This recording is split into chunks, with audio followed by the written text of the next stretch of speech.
alat-alat canggih untuk melihat apa yang terjadi dalam perut manusia. Tahu-taunya 1400 tahun silam hal itu sudah diberitakan terlebih dahulu oleh Al-Quran. Jadi kalau Anda berbicara mengenai mujizat, tadi saya sudah menerangkan bagaimana Rasulullah Muhammad sallallahu alaihi wasallam kemudian membelah bulan. Bagaimana kemudian Rasulullah Muhammad sallallahu alaihi wasallam segelas susu itu bisa mengenyangkan banyak manusia. Abu Hurairah dan para sahabatnya yang sangat miskin tetapi amat banyak ilmunya dan amat kuat hafalannya, dia yang sering mengalami kelaparan, tapi Rasulullah Muhammad sallallahu alaihi wasallam menurut riwayat yang diriwayatkan oleh Abu Hurairah, beliau mampu dari segelas air, segelas susu memberikan minuman kepada banyak orang yang ada di sekitarnya pada masa itu. Jadi itu mah kecil, ku bilang kecil mujizat-mujizat seperti itu. Lain lagi mengenai Isra Mi'raj Nabi Muhammad sallallahu alaihi wasallam. Itu dialami langsung oleh beliau. Belum lagi ketika makanan sedikit kemudian cukup untuk memberikan makan kepada orang banyak. Bagaimana hal ini diceritakan kemudian oleh Abu Talha yang mendengarkan hal itu akhirnya menemui istrinya bahwa Rasulullah kemudian bisa memberikan makanan orang-orang dengan mukjizat seperti itu. Dan alhasil Rasulullah terbukti mampu memberikan hal yang diinginkan oleh orang pada masanya. Belum lagi mukjizat dalam peperangan, pasukan cuman beberapa orang, lawannya sampai ribuan, bisa lumpuh lawan-lawannya. Apakah itu masih kurang? Rasulullah Muhammad sallallahu alaihi wasallam membuat batu kerikil hidup. Apakah itu masih kurang? Salam satu Tuhan.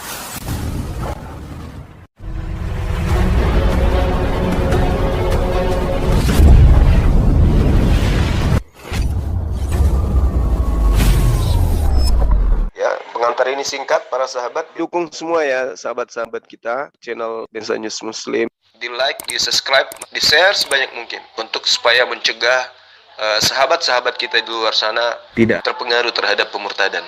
Semoga Allah memberikan selalu sikap istiqamah. Salam satu Tuhan, Allahu Akbar. Memang kecil.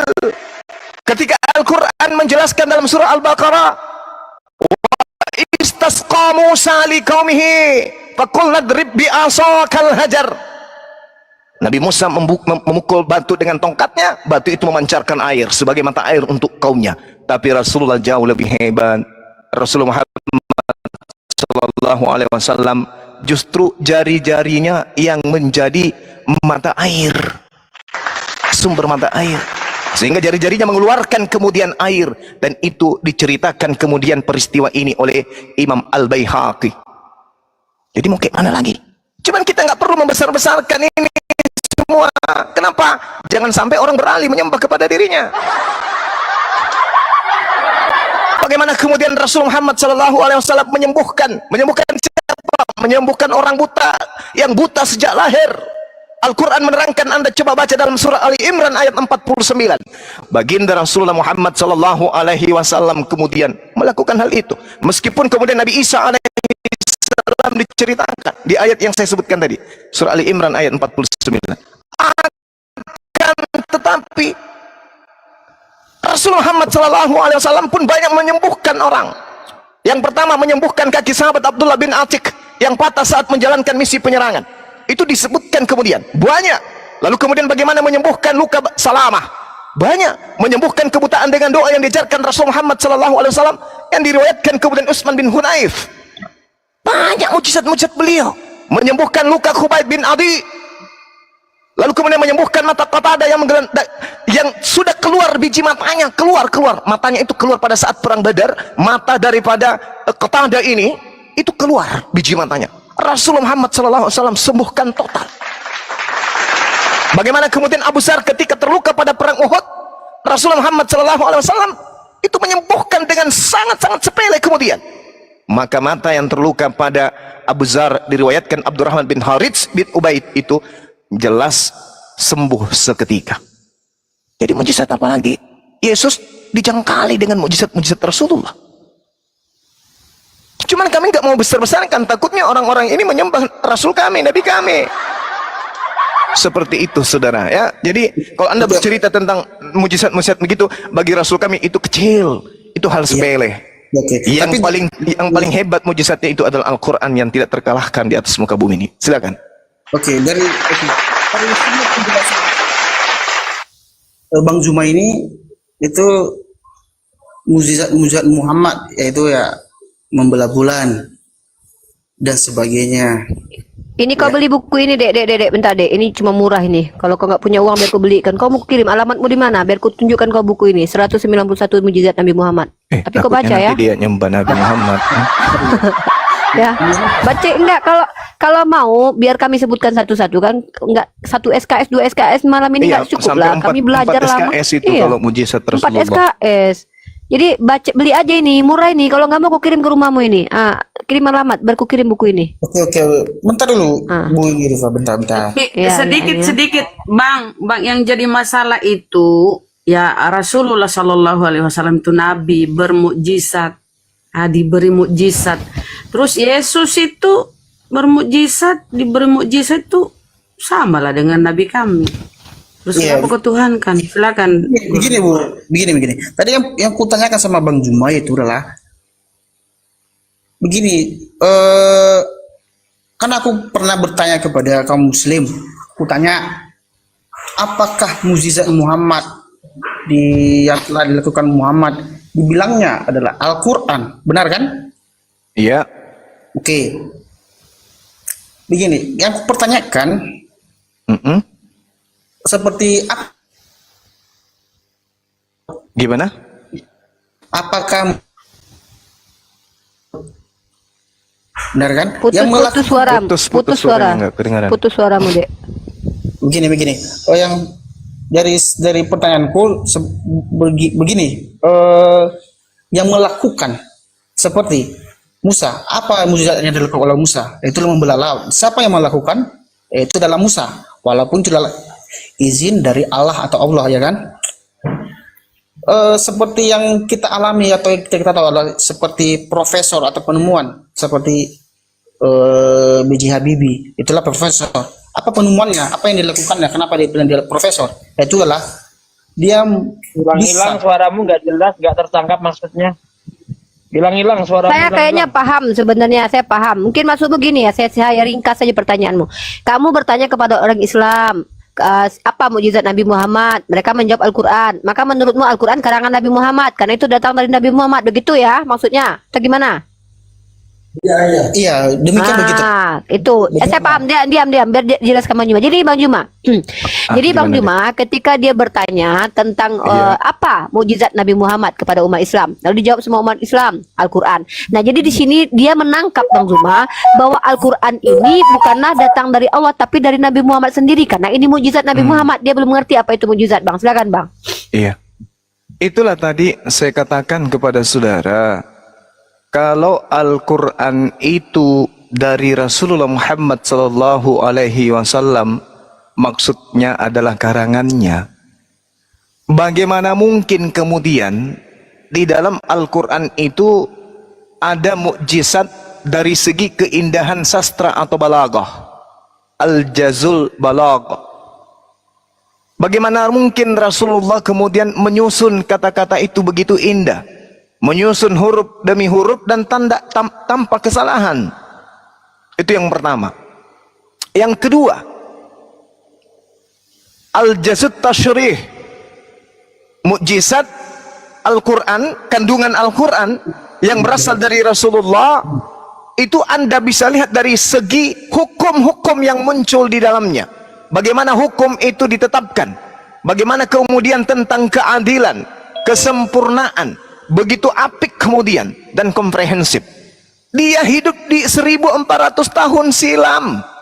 Kamu bisa bayangkan, jangankan 1400 tahun silam, Anda tahu 50 tahun yang lalu gimana kehidupan manusia? 100 tahun yang lalu, jangan 50 tahun, beberapa 20 tahun yang lalu HP belum ada. Belum ada internet, belum ada kehidupan yang digital, serba digital, belum ada. 1400 tahun silam loh. Tidak ada penelitian, tidak ada perpustakaan, tidak tersentuh sedikit pun dengan ilmu pengetahuan. Mereka disebut orang-orang jahil. Tapi kok muncul sebuah buku dari sana bernama Al-Quran, usianya sudah 1400 hampir 1500, tapi saban hari isinya, kandungannya itu berkesesuaian kemudian dengan perkembangan zaman. Al-Quran bisa menjawab semua masalah kontemporer. Ini kalau karangan beliau tidak mungkin, mustahil. Mustahil. 1400 tahun silam apa yang bisa kita buat kalau kita manusia biasa? Apa ilmu apa yang bisa kita dapatkan dari sana? Coba, Yesus memberikan kita ilmu apa? Dia Tuhan loh. Ilmu apa yang bisa kita gunakan dari Yesus yang Minjam bermanfaat hari ini? keledai. Apa yang hari ini bisa kita gunakan dari Yesus yang Minjam adalah keledai, Tuhan? Bang. Apa? Hukum kasih. Mengutuk pohon ara. Itu. Minjam keledai. Minjam keledai. Kasih. Kedelai tanpa izin. Ada, Bang. Kalau seandainya kita pinjam uang sama Oten, mereka nggak boleh nolak. Apaan? Apakah bisa? Bisa menjawab kemudian pembahasan yang muncul di masa ini? Tidak bisa. Coba aja Mengasihi Anda. perampok, Gurunda. Itu bisa dipakai? Nggak bisa. Ya, Ini Tuhan. ngasihi koruptor. Masa nggak bisa coba. sih? Coba. Apa yang bisa kita pakai? Sedangkan Al-Quran muncul dari segi skematis atau statistik ilmu, ya, matematika yang ada, perhitungan yang ada dalam Al-Quran tentang apa yang tidak bisa dibahas dengan Al-Quran. Bagaimana kemudian buku ini mengungkap hal-hal yang gaib, baik yang sudah terjadi maupun yang akan terjadi, mengungkap isi hati orang-orang kafir, mengungkap isi hati orang-orang munafik, mengungkap makar mereka dan pembalasan yang akan muncul terhadap mereka. Ini kalau seorang manusia biasa, satu lini aja tentang ekonomi aja sudah bubar. Ya Allah, Insya Allah. 1400 tahun silam itu. Saudara kira apa? Kehidupan itu kayak mana? Pakai sandal pun orang belum. Hah? Apalagi mau pakai jam tangan. Mengampuni koruptor. Salam 271. Dan yang terpenting kemudian adalah di dalam Al-Quran yang begitu banyak ayat, yang begitu banyak hukum, yang begitu banyak keadaan, semua permasalahan dijawab, masalah-masalah kontemporer dijawab, perkembangan zaman terjawab, ekonomi, politik, pendidikan, militer, semua diurai dalam Al-Quran. Ajaibnya tak ada satupun data di dalam kitab ini bertentangan satu sama lain. Boleh izin? Iya, Bunda, silakan. izin tunjuk data. Nggak boleh. Tolong dibesarin. Lanjut. Host, besari dulu.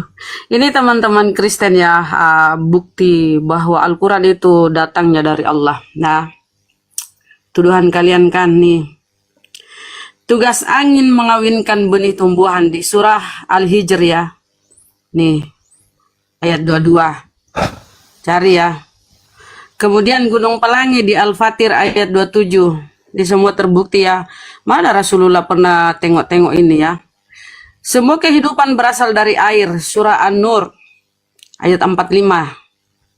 Habis ini aku mau Mawar tunjukin merah mukjizat nebula. Bible dong, Ar-Rahman Bang ayat- Adil dong ya. Aku mau tunjukin mukjizat Bible dulu nanti setelah Bunda Oke. Rahma. Mawar merah sebentar bang biar kamu nggak lagi nuduh-nuduh ya bahwa ini karangan Rasulullah. Mawar merah nebula Rahman ayat 37. Pembentukan manusia surah Al-Mu'minun ya, Al-Mu'minun ayat 12 ini janin ya, pembentukan janin dalam tubuh manusia. Mana belum, kalau itu belum ada mikroskop ya. Mikroskop belum ada. Garis edar tata surya surah Al-Nabiyah. Surah Al-Anbiya ayat 33. 7 struktur lapisan bumi dan langit. Ini ada semua dalam Al-Quran ya. Ini jangan lagi menuduh ini karangan Rasulullah. 2 air laut tidak menyatu. Surah Ar-Rahman ayat 19-20 ini. Pertemuan 2 air laut tapi tidak menyatu. Oke, ini ya, tengok ya. Terpisah tidak menyatu nih. Ini udah ada di Al-Quran loh. 1600 tahun yang lalu. Kenapa beliau tahu? Nah ini terbentuknya air hujan, surah Rum ayat 48. Terbentuknya air hujan. Sudah disampaikan oleh Allah semua. Sidik jari Al-Qiyamah ayat 3. Udah ada sekarang baru-baru sidik jari itu belum ada zaman modern baru ditemukan ya. Api di dasar lautan surah At-Tur ayat 6 ayat 8. Black hole surah Al-Takwir ayat Bible 15, juga 16. banyak mukjizatnya. Saya mau nunjukin sama Tiang Bunda langit Rahma kan, ini. tiang langit. Teori Bukan, Big Bang. Bunda Rahma nggak tahu Surat si Bible. Anbiya. Biar ku selesaikan nih, biar ku selesaikan. Ya, Orang selalu siap. nuduh-nuduh selalu Rasulullah ini si Oten ini. Teori Big Bang surah Al-Anbiya ayat 30. Coba cari ya semua ini cara kerja otak. Mengambil keputusan, cara kerja otak ya. Ada di surah Al-Alaq ayat 15 sampai 17. Sungai di dasar laut.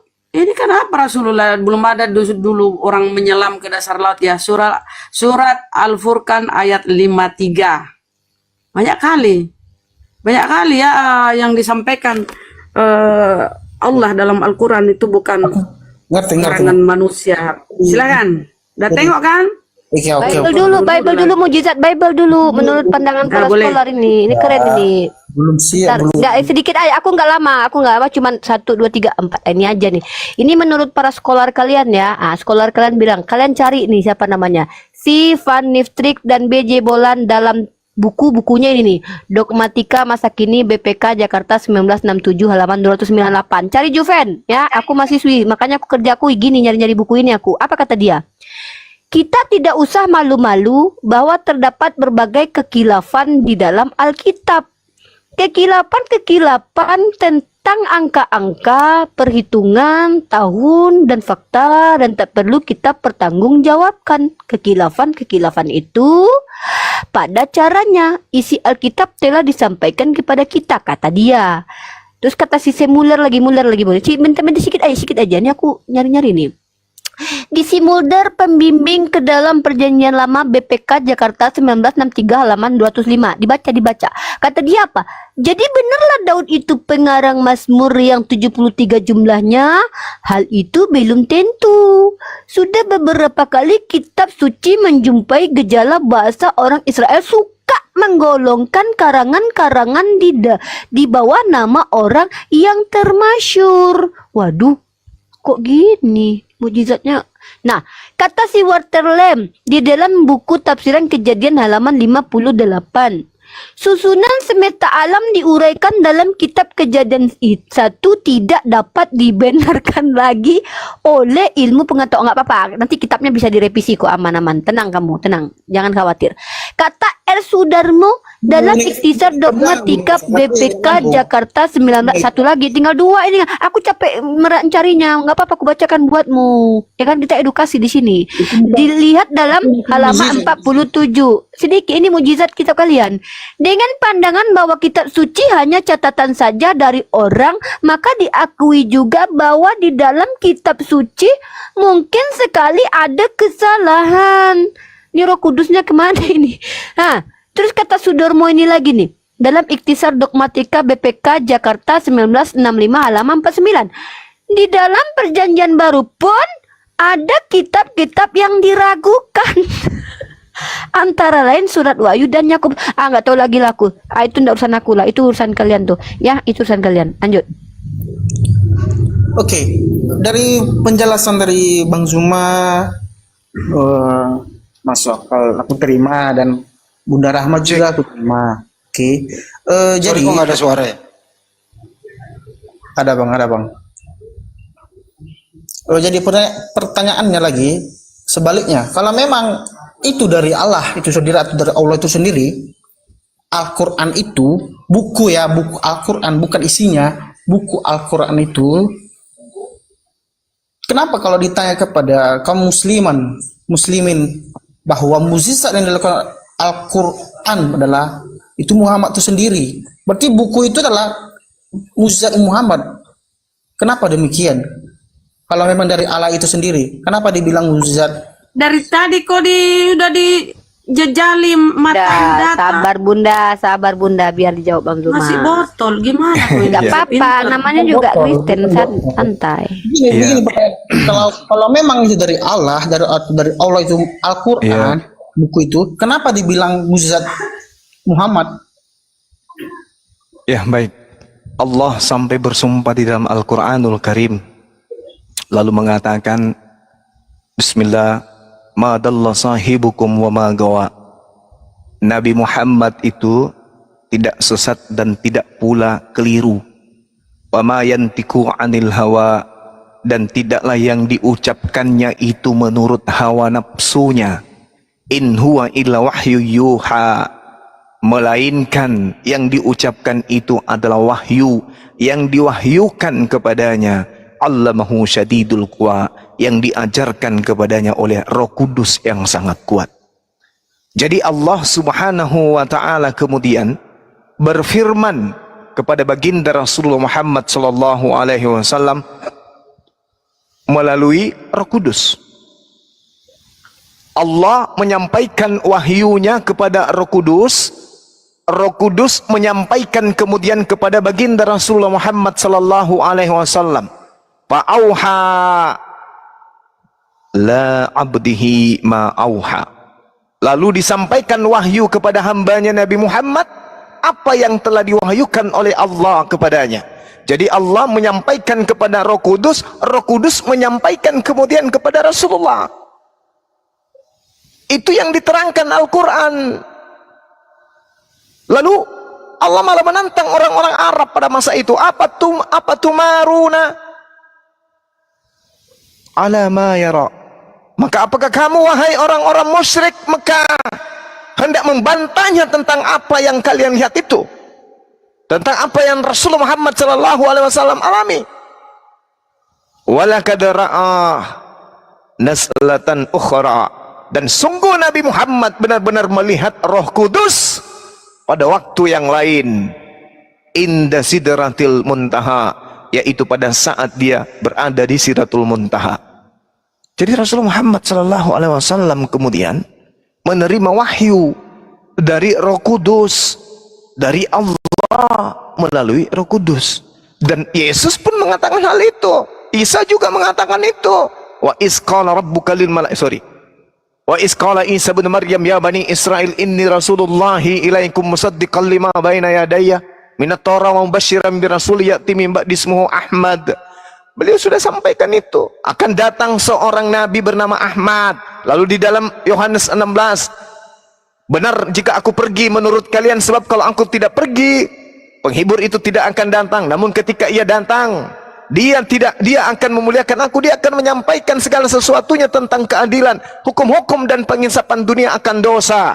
Dia akan memuliakan aku, dan apa yang didengarkan itulah yang diucapkan. Dia tidak mengatakan apa-apa dari dirinya sendiri, melainkan apa yang didengarkan itulah yang disampaikan. Itu yang terjadi terhadap Rasulullah. Maka adalah Al-Quran itu kemudian. Demikian.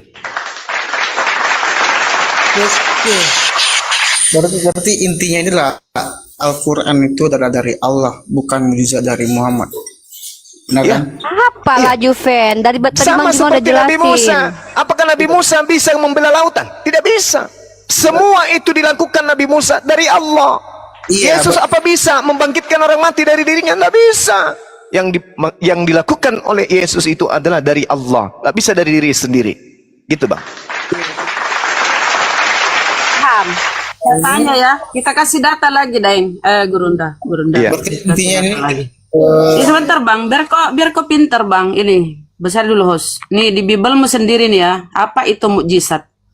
Di ketika Petrus ya berteriak kepada ini orang-orang Israel ya, itu orang-orang Israel. Tapi antara kalian ini, hai orang-orang Israel, dengarlah perkataan ini. Yang aku maksudkan ialah Yesus dari Nazaret, seorang yang telah ditentukan. Jadi dia udah dipilih oleh Tuhan ya, seorang yang telah ditentukan oleh Allah dan yang dinyatakan kepadamu dengan kekuatan-kekuatan dan mukjizat-mukjizat dan tanda-tanda yang dilakukan oleh Allah. Siapa yang lakukan? Allah. Dan tanda-tanda yang dilakukan oleh Allah dengan perantaraan Yesus. Dia ini Yesus. dengan perantaraan Yesus di tengah-tengah kamu seperti yang kamu tahu. Jadi Yesus bermukjizat itu yang Allah yang melakukan melalui perantaraan Yesus. Karena Tuhan tidak boleh turun ke bumi, nggak bisa, Allah Maha Besar.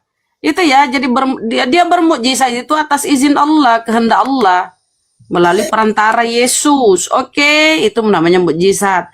Jadi Nabi Isa, Nabi Musa, Rasulullah Shallallahu Alaihi Wasallam bermukjizat itu atas izin Allah, kehendak Allah. Oke, lanjut. Kalau kita nyambung dari penjelasan Bunda Rahma nanti beda lagi dari Enggak, kamu paham nggak arti mujizat Juven itu aja poinnya? Kamu paham nggak? Itu tamu kok. paham. Nggak, kamu paham nggak? Paham? Apa itu Adalah yang mujizat? dilakukan. Ya yang terjadi atau contohnya lah kan Musa membelah laut itu kan mujizat. Berarti yang dilakukan Itu yang melakukan Musa atau Tuhan? Musa, tapi kehendak siapa? Musa dari datang dirinya sendiri. Musa yang membuat itu sendiri. Iya, memang bukan tapi dari kehendak. Oh ya udah paham berarti. Ya sama berarti. Ya Al-Qur'an itu datang dari Nabi Muhammad, bukan dari dirinya sendiri tapi datang dari Allah. Udah paham kurasa ya, nggak usah diulang-ulang. Apalagi pertanyaanmu biar nggak pusing kita. Nanti ku tunjukkan mukjizatnya Bible, nanti terkaget. Apa ya? Tunggu. Sebelum ke Juven ini pengen nanya, ini mujizat bukan ini jatuhnya ya? Tunggu ya. Nah, nih Pin dari tadi Pin, mukjizat Bible Pin. Ya, enggak dong, Biblos sama bukan mujizat, itu kan tulisan. Jadi ini dari Premier Christianity.com ya kawan-kawan ya, mohon siap-siap. Jadi di Premier Christianity.com itu dia mengulas mengenai fakta-fakta penyaliban. Nah, lalu kemudian tunggu ya. Duh, aku kalau si Kelvin data aku berdebar-debar jantung aku. Berdebar-debar jantung aku. Tunggu ya. Ya Allah. Tidak. Enggak, ini tulisan-tulisan, ini bukan parade patung, ini tulisan-tulisan. Bukan. Tulisan. Nah, oke, ini sip udah ya. Ini dari Premier Christianity.com ya, kawan-kawan. Nah, ini tentang autopsi penyaliban. Jadi judulnya ini autopsi penyaliban ya. Nanti ada poin di sini yang gue tanyakan, ini tuh sebagian dari mujizat pembuktian Yesus bangkit atau gimana gitu. Nah, di sini dikatakan begini. Orang-orang dibunuh dan bunuh diri dengan berbagai cara kreatif yang tidak pernah dimuat di koran. Saya terkejut melihat banyaknya orang yang meninggal secara tidak sengaja karena mati lemas sebagai sarana kepuasan seksual. Reaksi fisiologis yang aneh ini adalah rasa malu terakhir dari pria yang disalib, ereksi dan ejakulasi karena mati lemas secara perlahan. Nah, itu mujizat tuh kan. Udah aku bilang kan berdebar-debar jantungku.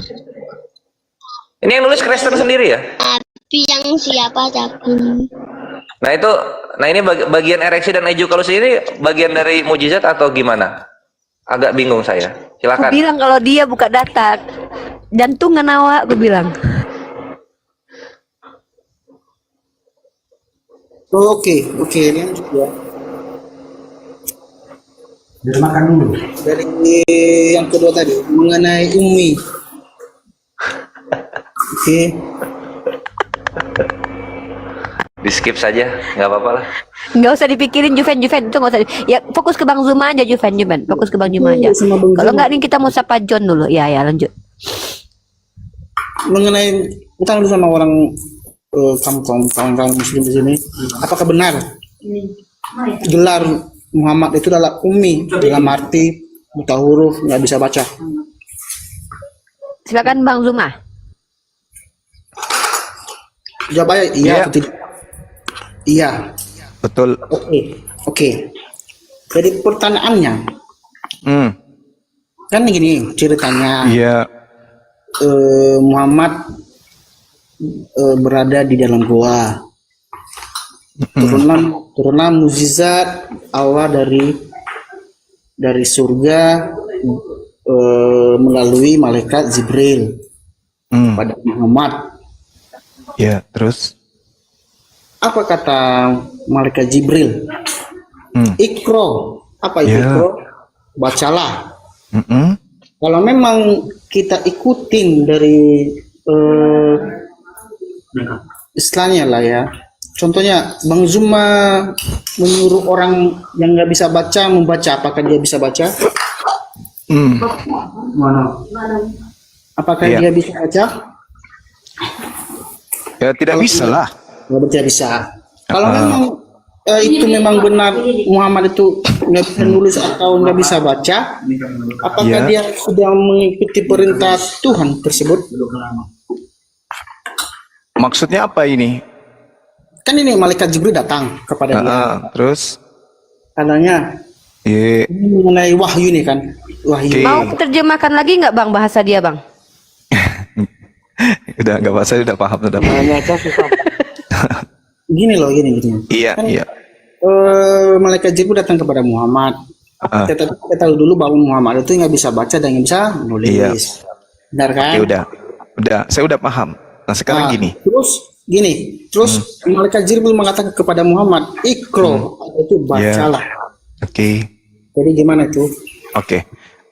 Bisa tidak Anda membaca situasi? Saudara Jupen, Apa bang?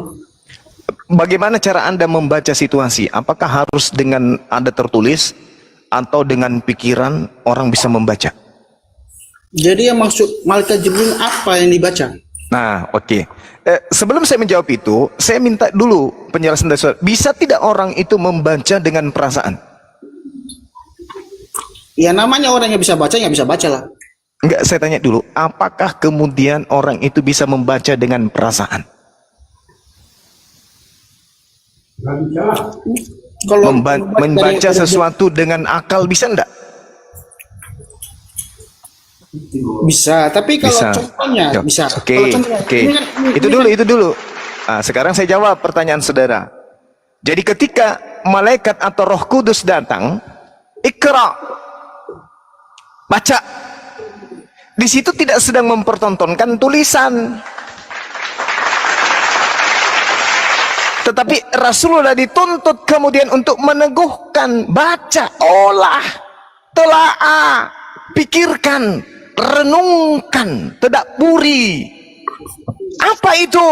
Bismi rabbikal ladzi khalaq. Baca dengan menyebut nama Tuhanmu yang menciptakan.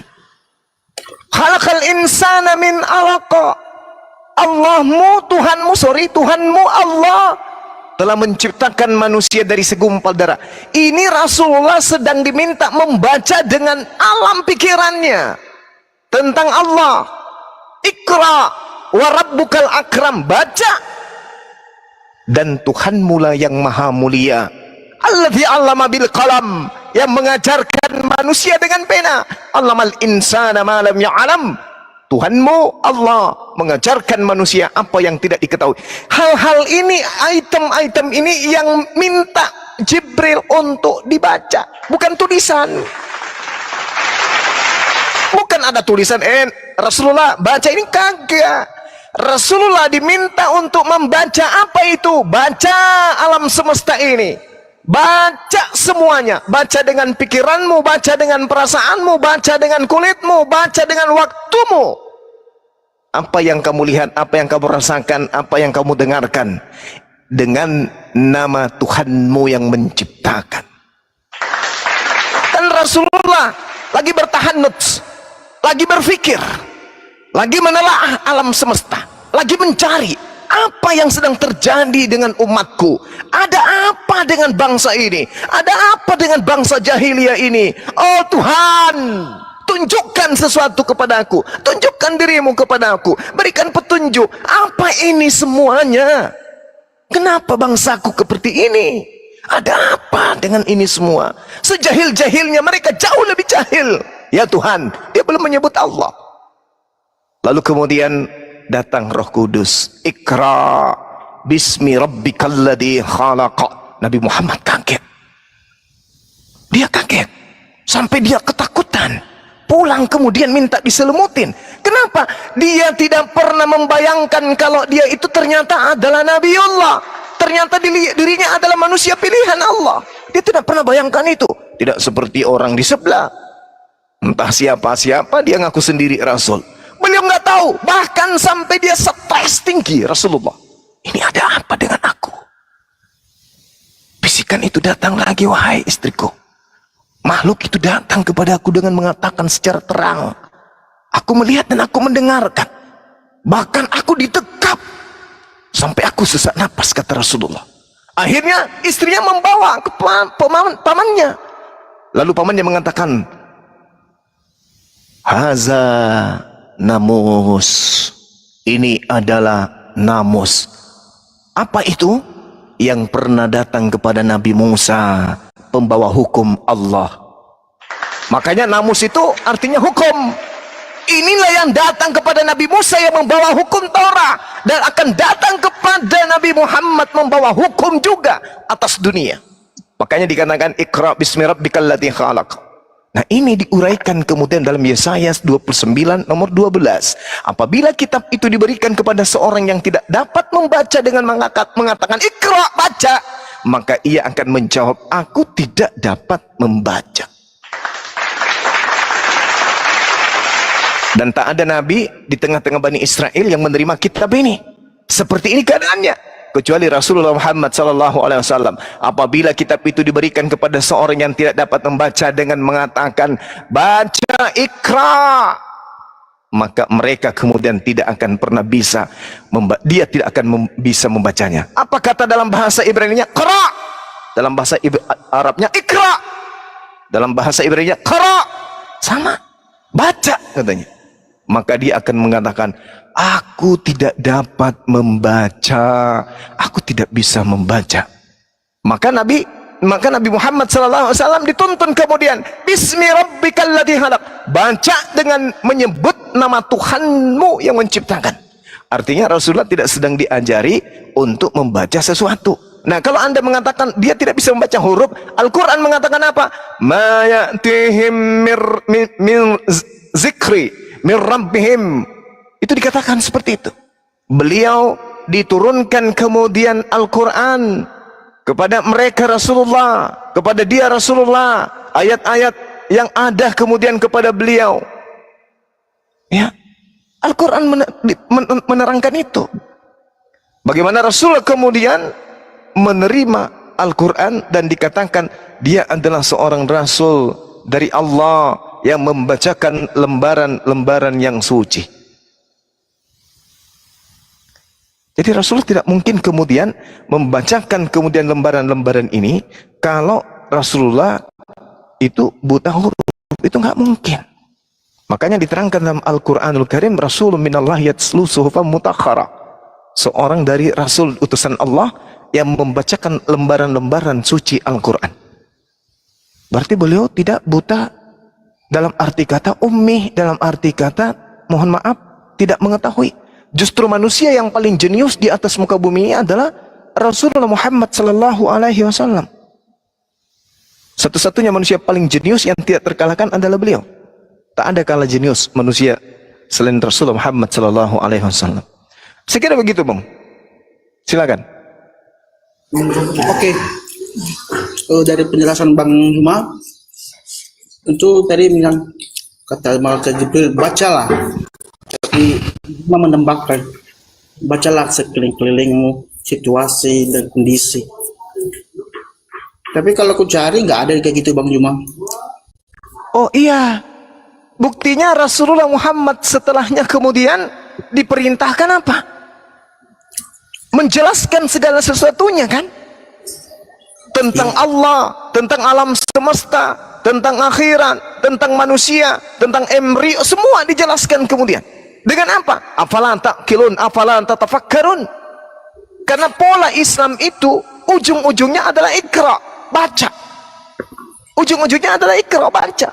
Semua umat Islam itu ujung-ujungnya Iqra. Dan semua kehidupan di atas muka bumi ini sampai pada tujuan, manusia mencapai tujuannya karena Iqra. Orang menjadi profesor karena Iqra, menjadi dokter karena Iqra, menjadi polisi karena Iqra, menjadi tentara karena Iqra, menjadi presiden karena Iqra, menjadi guru karena Iqra, menjadi ustadz karena Iqra. Semua orang menemukan listrik karena Iqra, orang menemukan komputer karena Iqra, orang menemukan kemudian HP karena Iqra, orang menemukan apapun itu karena Iqra. Ada yang ditemukan di atas muka bumi ini bukan karena Iqra? Apa? Semua karena Iqra. Jadi Al-Quran itu hikmahnya. Iqra bismi rabbikal ladzi khalaqa. Karena pada saat itu tidak ada huruf yang mau dibaca, tidak ada apapun yang mau dibaca. Semuanya. Coba, Anda bangun tidur, yang pertama Anda lakukan apa? Membaca. Apa itu? Berpikir. Iqra, membaca itu artinya berpikir, menelaah. Ketika Anda kemudian duduk lalu berpikir, itu Anda sedang membaca tuh. Bukan berarti ada huruf, tidak. Anda sedang membaca uraian-uraian, ion-ion, mengantarkan saraf-saraf Anda akan mengantarkan Anda membaca dengan perasaan. Coba, ini besok saya akan pergi, tapi gimana ya? Seharusnya saya itu gini. Saya berangkat jam sekian, lalu kemudian nanti saya ketemu dengan ini nih. Saya akan katakan, itu sedang membaca, Cak Ayu. Itulah yang dimaksud tadi. Iqra, baca dengan akalmu, baca dengan pikiranmu, baca dengan matamu, baca dengan hatimu, baca dengan perasaanmu. Jadi cakupan Al-Quran itu memang sangat luas. Sedangkan saudara hanya menggunakan terjemah. Nggak bisa. Nggak bisa. Makanya Al-Quran itu hanya sampai kepada orang-orang yang berakal sehat. Demikian. Pertanyaan yang sama, kalau boleh. Oke. Bang, saya ingin pertanyaan yang sama. Oh. Yohanes dalam Kisah Para Rasul 4 ayat 13 itu disebutkan buta huruf dan idiot. Pertanyaan saya, bagaimana orang buta huruf dan idiot bisa nulis kitab? Ini ya, agramatoi aisin kayak idiotai. Coba dibesarkan dikit dong. Halo, mana nih? Oke. Bang Sadri, tolong besarin. Ini di room KST kita. Di room KST kita, Pak De. Jadikan moderator Ya. salah satu KST biar ada yang bisa bantu besar kecil besar Ini kecil, Kak. agramatoi, coba kita ya. Ada Bang Handi. Kita terjemah. Kita terjemah. Apa? Buta huruf ya. Nih. Terontes deten tau petrau persian kai yanes kai kata lebu menai hoti antropoi agramatoi aisin kai idiotai. Mana? Idiotai. Ada noise. Enggak apa, bentar. Nah, pertanyaan saya, bagaimana orang yang buta huruf dan idiot bisa nulis kitab? Ada Yohanes, surat Yohanes 1, surat Yohanes 2, dan Wahyu. Gimana caranya? Lanjut. Sebelum dilanjut, aku ingatkan dulu Pak De, aku bukan Sadli. Lanjut. Sorry. Lanjut, Juven ditanya sama Pak De. Bagaimana seorang buta huruf bisa menulis Injil Matius? Tuh, ayo. Yohanes itu tadi katanya. Injil Yohanes. Oke. Kalau menjawab itu simple. Itu kan dalam ayat tersebut tidak menuju kepada seseorang, hanya menjelaskan aja. Oke. Balik sama Bang Juma. Tadi kalau kita lanjut dari penjelasan Bang Juma, Jawaban apa itu mengatakan tidak merujuk kepada seseorang. Bentar Bang Kores. Ini ngawur dia. Ini ada Petrus, ini ada Yohanes. Katamu nggak merujuk seseorang. Besarkan Mbak Esti. Ini perlu dicolok matanya ini. Kalau mengatakan ini tidak merujuk seseorang, ini Petrus, Yohanes, idiot, ya buta huruf dan idiot. Bagaimana orang buta huruf dan idiot bisa nulis kitab? Itu pertanyaan saya. baca dulu terjemahannya dulu, jangan mengartikan dalam satu kata. Duh, Tulis dulu. aduh, ada yang ngubungin. Lanjut dulu Bang. Itu ada di KPR 4:13 yang Satsugi. Cuma bagian idiotnya itu nggak diterjemahin, itu yang menyebalkannya. Kalau begitu balik lagi daripada Bang Zuma. Kalau memang Muhammad itu sorry ya, buta huruf nggak bisa baca, kan dia menyuruh sahabat-sahabatnya, bukan dia yang menulis, tapi dia menyuruh sahabat-sahabatnya, dia mengatakan begini. Apakah dia memeriksanya kalau itu benar atau tidak? Padahal bagaimana dia bisa memeriksa padahal dia tidak bisa baca? Begitu. Udah dijawab belum pertanyaan saya? Itu dia lagi ngomong Pak De. Bang Juma? Ya. Dia nggak. Oh, dia pertanyaan mau guru saya nggak dijawab ya. Oke, nggak apa-apa. Satsugi dia nggak punya kemampuan menjawab Satsugi, biar ini aja sama Gurunda. Iya. Jadi kalau Anda berbicara mengenai bagaimana bisa dia justru karena itu bukan hasil penyelidikan. Apa yang didengarnya itu yang disampaikan, mau benar, mau salah, mau serong, mau bengkok, mau lurus, mau lemput, mau tegak atau apapun itu. EGP yang jelas yang datang wahyu itu kepadaku harus kusampaikan. Biarkan orang yang menilai, biarkan alam semesta ini yang berbicara. Biarkan akal manusia yang menilai, biarkan ilmu pengetahuan yang menegurnya, biarkan masa yang kemudian mendeteksinya. Itu salah atau benar, itu karangan atau wahyu dari ilahi. Itu cara pewahyuan, tidak perlu penyelidikan. Seperti surat kabar. Itu cara kabur. Kalau surat kabar kudu wajib kemudian diselidiki dulu, diteliti dulu. Karena jangan sampai tidak sesuai dengan fakta. Kalau pewahyuan, ya tidak ada itu penyelidikan. Ini benar atau tidak ya? Ini benar atau tidak ya? Ini benar atau tidak? Tidak. Tidak ada yang kayak gitu-gitu. Apa yang diwahyukan itu yang dikatakan. Apa yang disampaikan itu yang ia sampaikan. Apa yang dia terima itu yang kemudian dia uraikan di hadapan umatnya dan di hadapan dunia. Makanya dikatakan kemudian dalam Al-Quranul Karim, madalla sahibukum wa ma gawa. Kawanmu Nabi Muhammad itu tidak keliru, tidak salah. Wa ma yantiqu anil hawa, dan tidaklah yang diucapkannya itu berupa Al-Quran menurut hawa nafsunya. In huwa illa wahyu yuha. Tidak lain yang diucapkan itu adalah wahyu yang diwahyukan. Jadi tidak perlu dari mana dia tahu kemudian kalau itu adalah benar atau salah. Tengok apa yang terjadi hari ini. Bagaimana Al-Quran menjelaskan kemudian apa yang ditemukan oleh ilmuwan. Dijelaskan 1400 tahun silam. Jadi pertanyaan Anda itu harusnya Anda nggak kabur. Anda bertanya seperti ini harusnya menjadikan Anda itu tersadarkan, sehingga pengaruh roh jahat yang ada pada diri Anda sampai Anda menyembah anak orang itu bisa keluar dari diri Anda, bisa kabur, bukan Anda yang kabur.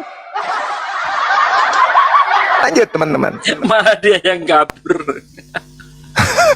Harusnya iblisnya yang ada dalam dirinya yang kabur, jangan dia kabur. Tapi iblisnya yang colek, ayo kabur, kabur. Nanti imanmu melemah, ayo kabur. Nanti kau percaya kepada Islam, kabur, ayo cepat. Iblisnya sudah kayak gitu, udah kabur lah dia. Karena iblis sudah Kabur dia. kabur. Kena shock terapi dari saya tadi kan. Nah, Ini orang pertanyaannya sangat idiot romantis. buta huruf kok bisa nulis kita bak kabur. Dan ingat ya teman-teman, izin sedikit ingat, kenapa Al-Quran itu pewahyuan dari Allah? Tidak ada pertentangan. Cari satu pertentangan dalam Al-Quran. Kalau Bible, wow, banyak kali kacau balau. Banyak pertentangan, data-data yang saling tendang menendang, sundul menyundul dalam Bible. Banyak. Kalau Al-Quran nggak ada. Semua berkesesuaian. Ya itu Al-Quran. Hadis pun begitu. Nggak ada yang bertolak belakang dengan Al-Quran. Kalau bertolak belakang itu ditolak, hadis palsu. Jadi teman-teman, sejak abad 7 setelah dikodifikasi Al-Quran, sebut Mushaf Utsmani, sampai sekarang abad 21 itu yang kami pakai. Nggak ada perubahan. Sejak dikodifikasi di zaman, disusun zaman Umar ya, Sayyidina Umar. Sayyidina Utsman. Mohon maaf ya Khalifah. Bunda, aku tuh mohon maaf Bunda, aku ini keburu nanti tak kabur. Bunda, putar. Ini Injil sederhana. Selamat malam, agama apa? Kristen ya? Ya, Kristen. Ayo oke lanjut. Oke, aku nambah sedikit. Jadi, sejak dikodifikasi di zaman Utsman, ya abad 7 sampai saat ini abad 21, Al-Quran tidak berubah-ubah, coy. Beda Bible berapa versi, saudara-saudara. Jadi kalian jangan tajam keluar, tumpul ke dalam. Ya, gajah di pelupuk mata tidak nampak. Enggak ke situ ya. Gitu ya, enggak ada pertentangan di dalam Al-Quran. Kalau Bible, wow banyak. Kalau kalian minta kita kasih. Lanjut. Oke, kita sambut dulu ya. Injil sederhana, silakan. Selamat malam. Selamat malam. Ya. Ada yang mau ditanggapi mungkin Bang? Silakan. Atau ada topik baru? Silakan. Belum. Malam ini Saya kok baru- sinyalnya jelek semua sih? Bagus Pak. Bagus Pade, bagus. Ya, kembali ke topik ya. Jadi tadi Tapi topiknya, saya yang jelek ya. tadi topiknya itu Bang adalah mengenai proses pewahyuan boleh, terus mujizat para nabi itu apa? Al-Quran dan Bible. Ya, Kalau Al-Quran. Al-Quran itu adalah mukjizat, kalau Bible itu karangan manusia. Kalau tema saya lain lagi, Apa itu? roh apa yang ada dalam diri Kristen sampai menyembah manusia? Oh iya, itu tema tadi pertama ya, Bang? Ya, Itu lanjut. tema pertama. Iya. Oke, baik. Silakan Pak Injil, apakah benar ini Anda menyembah manusia atau enggak menyembah manusia? Silakan Bang. Nah, itu saya kasih penjelasan ya. Jadi begini. Ya, silakan. Jadi Yesus itu karena dia harus menebus dosa manusia, maka dia harus menjadi manusia 100%, begitu. Jadi ketika dia datang ke dunia, dia menjadi manusia 100%. Karena kalau tidak, maka dia seperti melakukan cheating gitu lah kalau kita main game gitu. Jadi dia jadi manusia, dia hidup yang tidak berdosa, kemudian dia mati di kayu salib, dia raih kemenangan itu. Lalu dia kembali menjadi Tuhan, begitu. Tanggapi Banyuma. Dia harus menjadi manusia. Panjang ini malam kalau gini jawabannya. Silakan Guru Nda.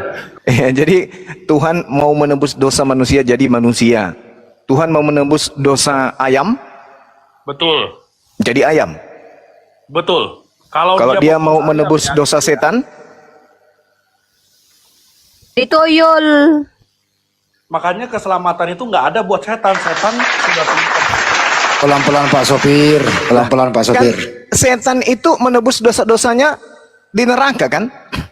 betul. Dia Nah, berarti akan untuk menebus dosa setan maka Tuhan menjadi apa? Tuyul. Jadi neraka. Tuhan nggak bisa tebus. Setan itu nggak mendapatkan tebusan. Sekarang kalau misalnya Yesus, Tuhan Anda datang menjadi manusia, kan dosa-dosa itu dipikul di bahu Yesus kan? Betul. Nah, berarti Yesus kemana perginya? Membawa dosa itu. Ke neraka dia. Oh, berarti Yesus masuk neraka, betul? Dia masuk ke neraka, tapi dia bangkit pada hari ketiga. Dia akan meraih kemenangan. Itu ngeprank namanya.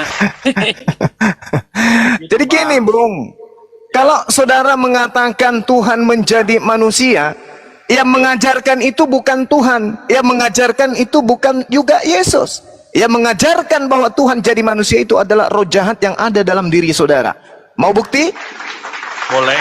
Nah, sekarang tunjukkan mana perintahnya Yesus, mana perintahnya Elohim untuk menyembah kepada anak Maria. Silakan, saya tunggu.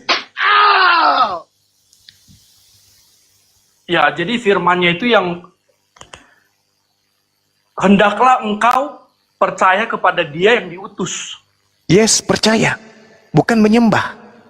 Sekarang yang saya tanya, Elohim tidak mengajarkan menyembah kepada utusannya. Sang utusan tidak pernah mengajarkan dirinya untuk disembah. Pada prakteknya sehari-hari, sekelompok manusia bernama Kristen berbondong-bondong pada hari Minggu, mereka menyembah anak orang. Pertanyaan saya, roh mana yang mengajarkan Anda menyembah anak orang?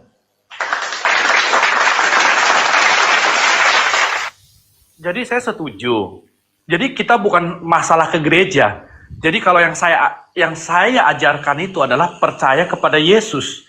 Karena Injil itu sederhana. Kita percaya, ya kita sudah sembah dia, gitu loh. Ini yang jadi permasalahan bukan sepele, Bang. Bukan hal-hal yang tidak rumit amat, bisa diselesaikan dengan hanya omat kamit gitu, enggak. Ini Tuhan mengajarkan menyembah dirinya.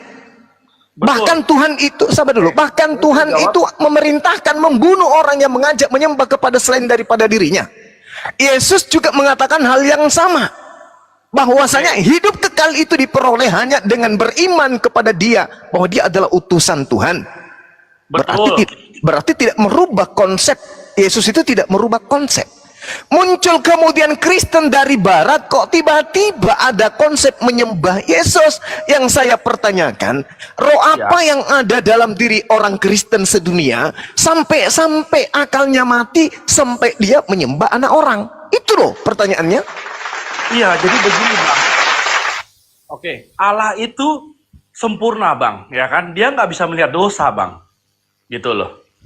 Sekarang saya tanya Bang Zuma, Bang Zuma pernah nggak berbohong seumur hidup? Pasti. Sekali. Oke, Bang Zuma pernah nggak mencuri? Pasti. Waktu kecil. Nah, sekarang saya tanya, kalau yang besar juga yang sekarang adil, saya pernah Mas, dalam keadaan dewasa gini pernah mencuri. Jujur saya, mencuri hati seorang wanita. Jujur. Terus apa lagi? Kalau Tuhan yang adil, Dia harus menghakimi dosa, ya kan?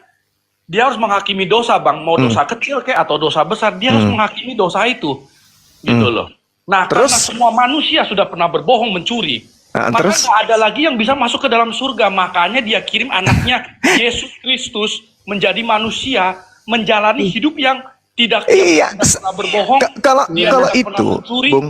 Nah, setelah Dia lakukan itu, Allah berkenan, Dia terima persembahan Dia di atas kayu salib. Maka barang siapa yang ikut Dia sekarang, itu kita di balik salibnya. Saudaraku, jadi kalau ikut Yesus itu beda. Ikut Yesus mah silakan aja ikut, ayo semuanya. Saya menyeru kepada penduduk Indonesia, ayo ikut Yesus, ayo.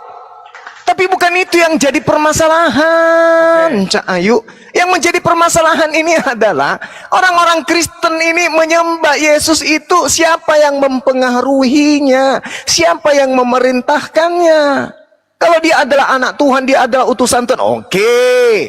Ini yang jadi bermasalah ini adalah menyembah, mempertuhankan anak Maria itu. Roh apa yang mengajarkan ini? Elohim kagak, Yesus kagak. Lalu roh apa yang mengajarkan kalian menyembah kepada anak orang? Itu loh permasalahannya. Iya Bang, silakan. jadi gini, yang Bang Zuma belum dapat itu adalah bahwa Yesus itu adalah Tuhan. Saya tahu kalau Bang Zuma kan mengertinya Yesus itu adalah Nabi. Tapi Yesus itu adalah Tuhan. Oke, menurut saudara, Tuhan dalam perspektif apa ini? Tuhan atau pencipta langit dan bumi? Pencipta langit dan bumi. Nah, ini yang saya tanya. Roh apa yang mengajarkan dan menuntun lisan Anda mengatakan Yesus itu adalah pencipta langit dan bumi sampai Anda tuhankan? Roh apa? Kudus Bang. Di mana tertulis? Kalau Roh Kudus itu kan berarti Tuhan kan? Yes. Dari Tuhan kan? Betul. Nah, di mana Roh Kudus tertulis mengajarkan menyembah kepada anak Maria? Silakan. Baik Bang. Jadi kalau kita buka Alkitab pada ayat yang pertama, pada mulanya adalah firman. Nah, firman ini adalah Yesus, Bang. Dialah yang menjelma menjadi manusia, gitu loh, Bang. Jadi ketika kita buka Alkitab, pada awalnya adalah firman. Firman bersama-sama dengan Allah. Nah, dialah yang kemudian datang ke dunia ini, firman itu, gitu loh. Gitu, Bang. Iya, yang mengajarkan Anda menyembah kepada firman ini siapa? Itu loh pertanyaan saya. Ya, karena perintah dari Bapa kan, maksudnya Bapa. Nah, mana? Tunjukkan kepada saya. Kepada Dia yang coba tunjukkan kepada saya.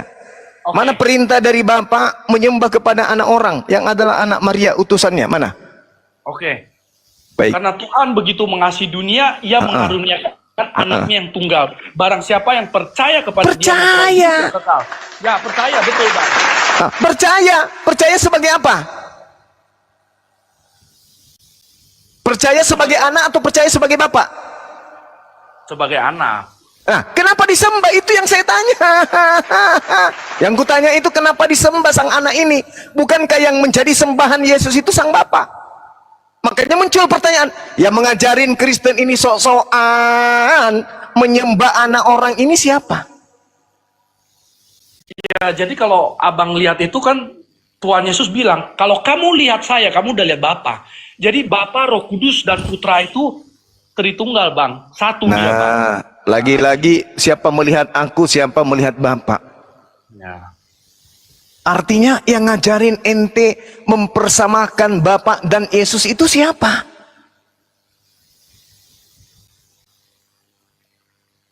Ya firman Tuhan, Bang. Dia kan udah bilang, Bang. Barang siapa melihat aku sudah melihat Bapa. Barang siapa membunuh aku sama seperti membunuh Bapa.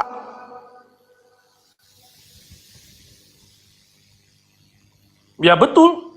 Berarti Tuhan pernah dibunuh. Ya Bapak itu sendiri yang, makanya Bang, ini nggak bisa dimengerti dengan otak kita yang Nah kecil. ini dia, nggak bisa dimengerti oleh otak kita. Justru di sini, disinilah pekerjaan roh jahat itu. Siapa bilang kemudian orang tidak bisa mengerti tentang Tuhan? Siapa bilang? Justru kalau menuhankan Yesus, itulah otak kaku beku, tidak mengerti.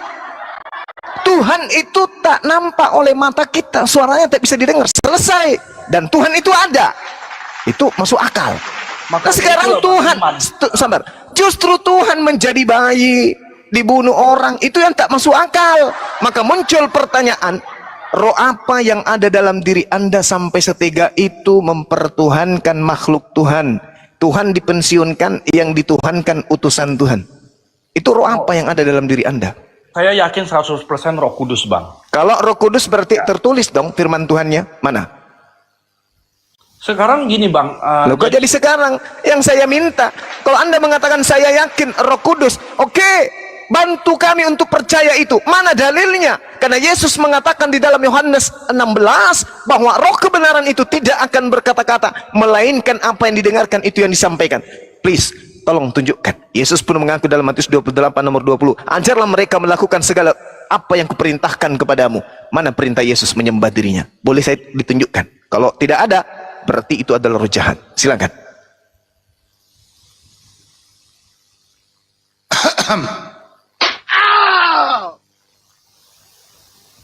Ayo silakan, Bang. Sekarang Karena yang saya tahu, apa bedanya orang Kristen percaya itu dengan hanya berangan-angan. Ya, apa bedanya percaya dengan menyembah gitu aja? Oh, beda.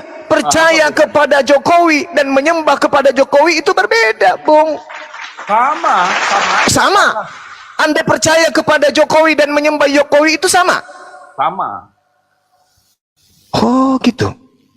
Roh apa yang mengajarkan Anda sampai Anda tega gitu mempertontonkan jasad Anda dewasa, tapi jawaban Anda kekanak-kanakan?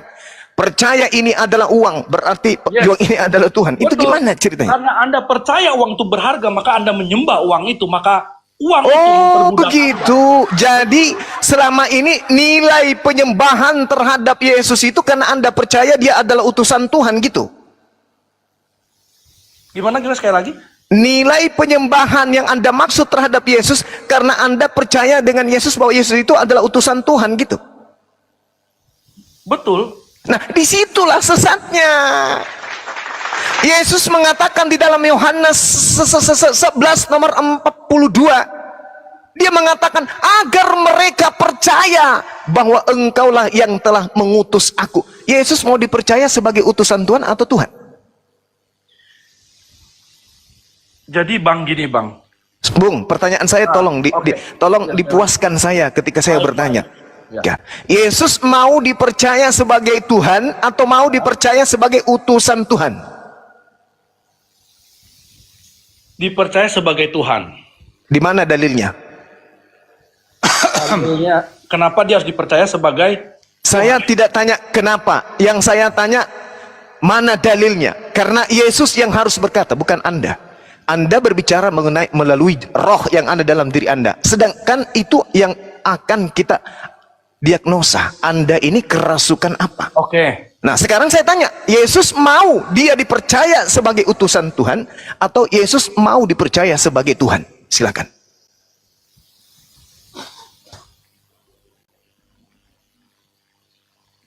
Dia diutus oleh Bapa. Kemudian setelah dia selesai, dia kembali ke sebelah kanan Bapa, maka dia menjadi Tuhan kembali. Itu bisikan roh yang ada dalam diri Anda. Ini sedang terindikasi dan diagnosa saya kan di awal, Anda kerasukan roh jahat. Untuk supaya saya salah, saya mendeteksi itu dengan mengatakan, mana keinginan Yesus agar kita percaya dia adalah Tuhan? Mana? Sedangkan Yohanes 11:42, Yesus menyatakan dirinya kepada orang yang banyak, supaya orang yang banyak ini percaya kepada diriku, bahwa aku adalah utusan Tuhan. Yesus mau dipercaya agar dia dianggap sebagai utusan Tuhan. Datanglah saudara Kristenku dari barat mengatakan Yesus itu Tuhan. Boleh dong saya minta kemudian sesuai dengan diagnosa Al-Quran dan juga apa yang kami uraikan sebagai apologet Islam, orang-orang Kristen menyembah Yesus karena orang Kristen kerasukan roh jahat. Supaya kami sara, tolong tunjukkan pengakuan Yesus, dia datang untuk dipercayai bahwa dia adalah Tuhan. Silakan. Dia berkata, akulah jalan kebenaran dan hidup. Tidak ada yang ke Bapa tanpa melalui dia. Nah, Betul. berarti tujuan di situ Yesus atau Bapak? Bapak, Bukan Yesus. maksudnya tujuan apa dulu nih? Lah, Yesus sendiri, Anda yang menyajikan data Yohanes 14 nomor 6, Anda juga yang bertanya ke aku, kan lucu. Anda mengatakan, akulah jalan, akulah kebenaran, akulah hidup. Tidak ada yang sampai kepada. Ya, Sekarang yang mana yang jalan, yang mana yang tujuan? makanya Bang, ini barang nggak bisa dimengerti seperti yang Sekarang ketika Anda Ya. tidak mampu menjabarkan Nah, dengan saya jujur. mampu menjabarkan, tapi Bang Zuma harus kasih saya waktu dong. Sekarang kalau Anda mampu menjabarkan, tolong, menurut Yesus, dia mau dipercaya sebagai utusan Tuhan atau Tuhan?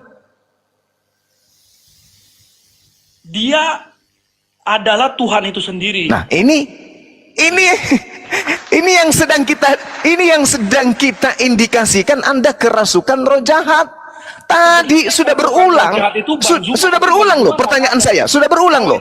Di dalam Yohanes, saudaraku, di dalam Yohanes 11, sekali lagi saya katakan, Yohanes 11 nomor 42, Yesus menyatakan dirinya dengan sangat tegas. Dia mengatakan, aku tahu. Dia sedang berbicara dengan Tuhan nih, dengan Bapa yang mengutus dia. Apa yang dia katakan? Aku tahu, wahai Bapa, bahwa engkau selalu mendengarkan aku, tetapi oleh karena orang banyak yang berdiri di sini mengelilingi aku mengatakannya kepada mereka supaya mereka percaya. Supaya mereka percaya. Apa itu? Supaya mereka percaya bahwa engkaulah yang telah mengutus aku.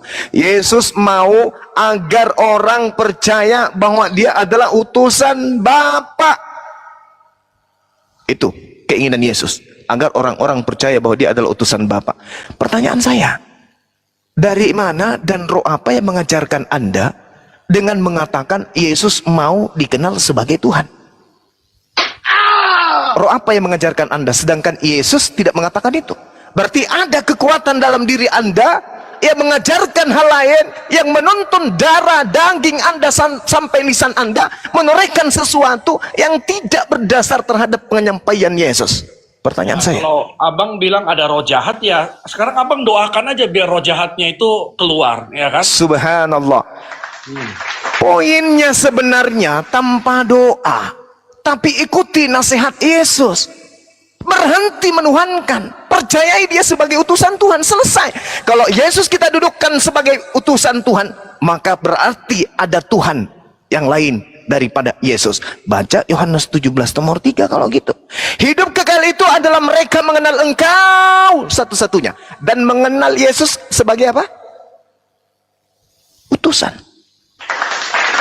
Itu baru hidup kekal. Tapi kalau Anda menuhankan Yesus, itu konsep dari mana dan akan kemana perginya Anda nanti setelah kehidupan ini? Sementara Yesus tidak mengajarkan itu. Coba, Yesus mengatakan apa? Sema Israel, Adonai Eloheinu, Adonai Ahad. Islam mengatakan apa? Qul huwallahu ahad. Yesus, Islam sama-sama mengajarkan Qul huwallahu ahad, Adonai Eloheinu, Adonai Ahad. Bagaimana dengan saudara Kristen? Oh tidak. Tuhan itu 3 pribadi. Salah satunya adalah Yesus. Nah ini, roh apa yang mengajarkan itu? ke gereja hari Minggu, memuji Yesus, menyembah Yesus. Itu roh apa yang ngajarin itu? Sedangkan Yesus sendiri ketika dia berdakwah di tengah-tengah Bani Israel, oh Tuhan katanya, aku berkata dan aku tahu bahwa engkau selalu mendengarkan aku, wahai Bapa. Tetapi oleh karena orang banyak yang berdiri di sini mengelilingi aku mengatakan semua ajaranmu supaya mereka percaya bahwa engkaulah yang telah mengutus aku. Berarti Yesus alaihissalam, Isa alaihissalam mau agar dipercayai kalau dia itu adalah Rasulullah. Muncul saudara-saudara kita Kristen dari Barat justru mempercayai Yesus itu adalah Allah itu sendiri. Siapa yang salah? Siapa yang keliru? Saya kira begitu dari saya, Bung. Pikirkan, renungkan. Sebenarnya saya ini menapaki hidup sebagai Kristen, menyembah Yesus ini, roh apa yang mempengaruhi saya? Sedangkan Yesus mengajarkan dirinya hanya utusan. Hebat orang Islam itu tidak beragama Kristen, tetapi mendudukkan Yesus itu sebagai utusan. Lah kami sendiri orang Kristen, ngaku-ngaku sebagai pengikut, tapi kok malah menuhankan? Coba Anda renungkan. Renungkan sekali lagi dan renungkan sekali lagi. Jadi Bang Silakan. Zuma, karena Abang Zuma udah melakukan ini, Bang Zuma nggak akan pernah lagi dibukakan mengenai ini gitu loh. Jadi Bang Zuma bisa putar sampai kemana-mana, tapi nggak akan bisa pernah mengerti Injil itu. Gitu Sekarang Injil yang mana yang Anda pakai? mengerti Injil ini itu harus Roh Kudus yang membukakan gitu loh. Kalau Roh Kudus, Bung, kalau Roh Kudus kata Yesus, dia tidak akan berkata-kata dari dirinya sendiri. Apa yang didengarkan itu yang disampaikan. Sekarang permasalahannya, mana dari Elohim yang tersampaikan kepada Roh Kudus Anda, roh yang ada dalam diri Anda, yang menuntun Anda kemudian menyembah kepada Yesus. Kalau Roh Kudus menuntun Anda menyembah Yesus, berarti ajaran Roh Kudus dan ajaran Yesus bertentangan. Ayo. Jadi pertama, Tuhan Yesus itu bukan datang untuk disembah, tapi dia datang untuk mencari orang berdosa yang mau menerima pengampunan dosa. Dengan cara? Itu. Dengan cara percaya kepada dia, dengan iman percaya apa yang dia lakukan di atas kayu salib sudah menyelesaikan. Percaya kepada dia bahwa dia adalah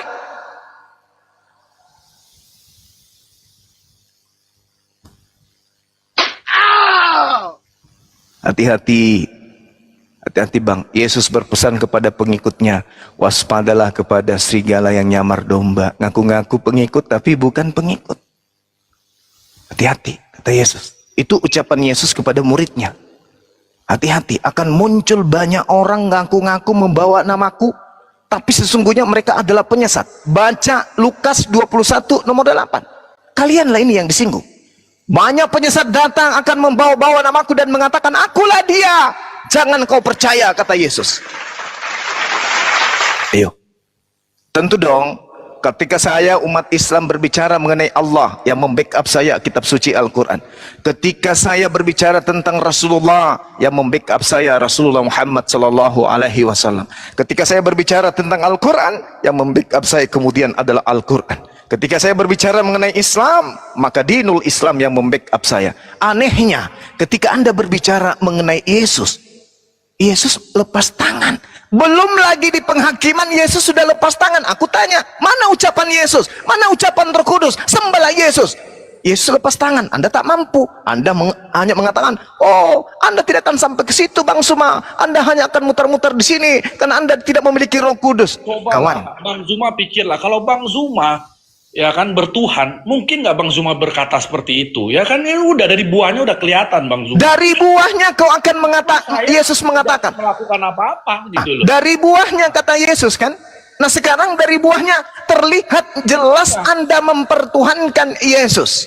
Berarti setiap hari Anda memanggil Yesus itu panggilan dengan panggilan apa? Nyuhang. Nyuhang kan? Panggilan Tuhan Yesus kan? Panggilan Yohan kan? Baca Matius 7 nomor 15 sampai 23. Yang diusir di sana yang memanggil Yesus nabi, yang memanggil Yesus rasul, atau yang memanggil Yesus Tuhan. Baca. Enyahlah daripadaku, aku tak mengenal engkau, kalian semua adalah pembuat kejahatan. Matius 7 nomor 15 sampai nomor 23. Yang diusir yang memanggil dia rasul selayaknya kami, atau yang memanggil Tuhan selayaknya Kristen? Sederhana bukan? Bang Zuma tahu pencuri di atas kayu salib? Apa? Pencuri di atas kayu salib tahu? Pencuri di atas tiang kayu salib. Konsep apa lagi nih? Nah, Bang Zuma aja belum tahu Injil, tapi udah mau iniin Injil. Injil itu kata dari Al-Quran, tak ada di Bible kata Injil. Nanti di Indonesia baru ada kata Injil. Yang ada di agama Anda itu Evangelion, kabar gembira, tapi isinya ternyata kabar buruk. Coba. Kenapa larinya ke penyaliban? Apa hubungannya? Yang kita tanya ini, Yesus mau dipercaya sebagai apa? Utusan Tuhan atau Tuhan?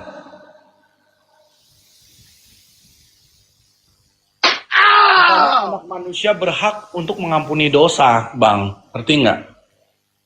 Yesus berhak mengampuni dosa. Yes. Dalilnya ada pengakuannya dari Yesus? Ada firmannya kok. Silakan Anda tunjukkan kepada saya. Justru Yesus mengatakan apa?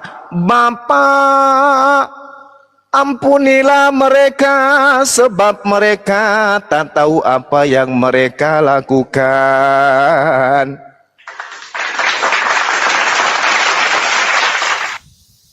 Ayo.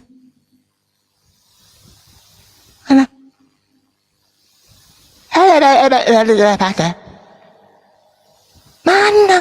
Yesus bukan orang bisu. Dia yang mampu mengatakan kalau itu benar. Tapi kenapa Anda mengatakan sesuatu yang jauh menjangkali daripada pengajaran Yesus kepada Bani Israel? Yesus mengatakan, Yohanes 12 nomor 49, aku tidak berkata-kata dari diriku sendiri. Apa yang aku katakan, aku mengatakan yang aku. Orang agama Islam seperti abang yang buahnya itu benar-benar busuk, menghina orang, mempermalukan orang. Kenapa jadi nangis ini? Apakah nangis? Apakah abang bangga? Apakah bangga? Ya kalau masih cengeng jangan naik, bro. Kenapa jadi nangis, Bung? Seperti itu. Nabi Isa alaihissalam mengatakan dirinya dalam Al-Quran, ini Abdullah ataniyal kitab Nyanyi doang. Nyanyi-nyanyi. waja'alani nabiyyin. Tapi Dia mengatakan dirinya seperti itu. Di dalam Bible juga dia mengatakan seperti itu. Tapi abang nggak ngaku. Iya kan? Kenapa jadi nangis? Kenapa nangis? Aduh, kasihan. Coba abang lihat. Abang Bang Juma. Abang Bang beragama. Juma, tapi tanggung jawab apa Bang yang Juma. abang Nah orang dibikin keluarkan? nangis. Kenapa jadi nangis, Cak Ayu? Saya cuman bertanya, roh apa yang menuntun Anda menyembah anak orang? Sedangkan anak orang ini ketika datang di tengah-tengah Bani Israel, mau dipercaya hanya sebagai utusan Tuhan saja. Harus tahu, Injil itu adalah ya dan amin. Loh, kalau Injil itu ya dan amin, mana ucapan Yesus? Yes. Dia adalah Tuhan itu sendiri. Mana ucapannya? Yes. Mana ucapannya? Dari Injilnya mana? Baca sendirilah bang, kan ada mata bang.